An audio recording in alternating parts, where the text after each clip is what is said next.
What's up, everybody? Welcome to BioS3 Raw TV. We're here in the gym today with Dave Taylor. I told you guys about him in another video. Dave is really big on injury prevention as well as injury rehab, and he knows a lot more about this stuff, and especially the unilateral, contralateral training. So, Dave, the floor is yours. Whatever you want to explain to them about, you know, we've spoken before. We have a friend, Bam, in common. Sure. And when he tore his bicep, I remember having the conversation up there about training the other side of your body while one side's immobilized.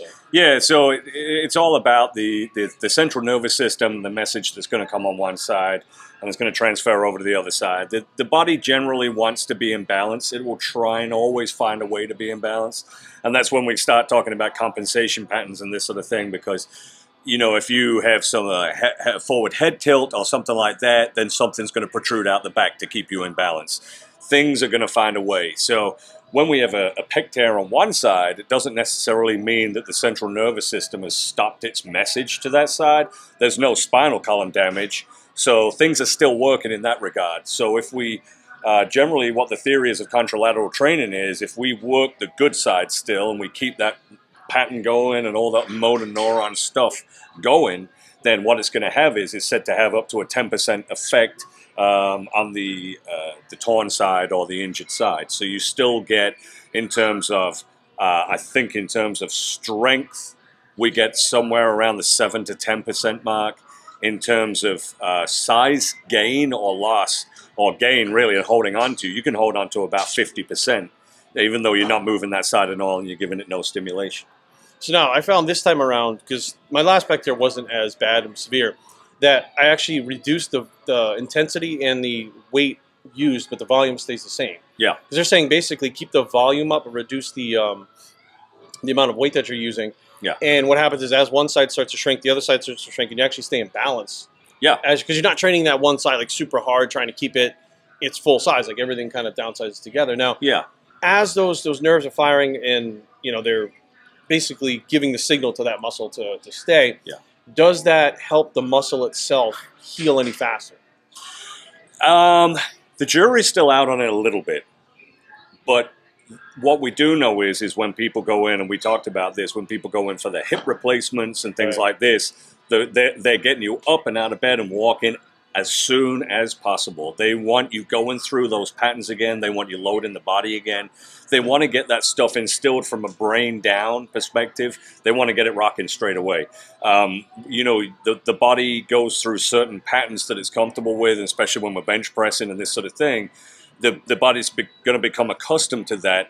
So what we want to do is, even with zero weight, we want to keep that pattern going in the body so we get that neural pattern or the motor neuron stuff going and keep it going. We're not gonna necessarily gain that much strength on the other side, the injured side, but because the nervous system knows the pattern, and we're bringing the weight down on the good side, and on the bad side, we're trying to slowly bring it up. What happens is at one point we meet, so we meet in balance, and then we can move forward, you know, with each side. He made actually a good point about the hip replacement, because we were talking about that yesterday. Like my mom had a back surgery. We had several people in here that have had hip replacements, knee replacements, and they literally get them up and out of bed the same day as the surgery and have them walking around and moving. Now, they don't have them running down the hallway. And, you know, I had a lot of people chiming in videos about telling me, well, you should, you know, rest and immobilize and all this stuff. And basically the new science that scientists and doctors are now working with are saying not to lay around and rest like that. I mean, unless you have a pretty insane injury where you can't move, like you break your back, you're not going to be up walking around. But, you know, you have a muscle tear, and, you know, I think a lot of people, they automatically think the muscle tear is similar to the tendon tear. And the muscle actually heals faster than the tendon. Like, you know, these people that have tendon reattachments, you're looking at, you know, 6 to 8 weeks before they're actually, you know, back in the physical therapy and stuff, and then 6 to 8 months before you're actually back at it. Whereas a muscle tear itself, a couple of weeks, you can start moving that body part around. Within a month, you should be able to get back to, you know, training a little bit lighter again. Yeah, absolutely. This is a good distinction to make, is the difference between the tendon tear and a muscle tear. Yeah, muscle tears they're hideous and they're horrible and whatnot, but they're generally not, you know, a rip right through the muscle situation. When you know, we see, you know, the bicep roll up or the pec all of a sudden there's this great big dent and the pec's now sort of half what it used to be. That's a tendon thing. That's come off the bone. Now you've reshaped the muscle. Now the nerve attachments are different, or they're severed. So again, the message isn't coming through from the central nervous system. But when it's a muscular tear, that's a sort of a momentary thing somewhere in there, wherever it may be. So yeah, and a lot of physios will tell you as well, especially people that I align with and talk to, is a lot of general movement will take pain down in somebody's body.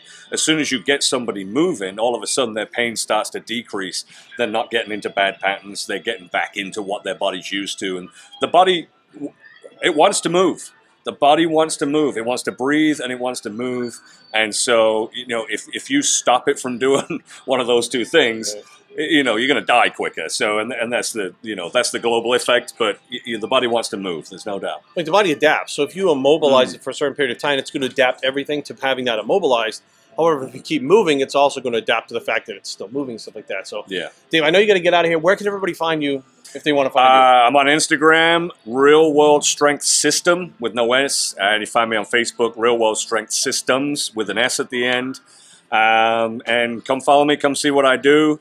I don't do anything particularly glamorous, but what I do works.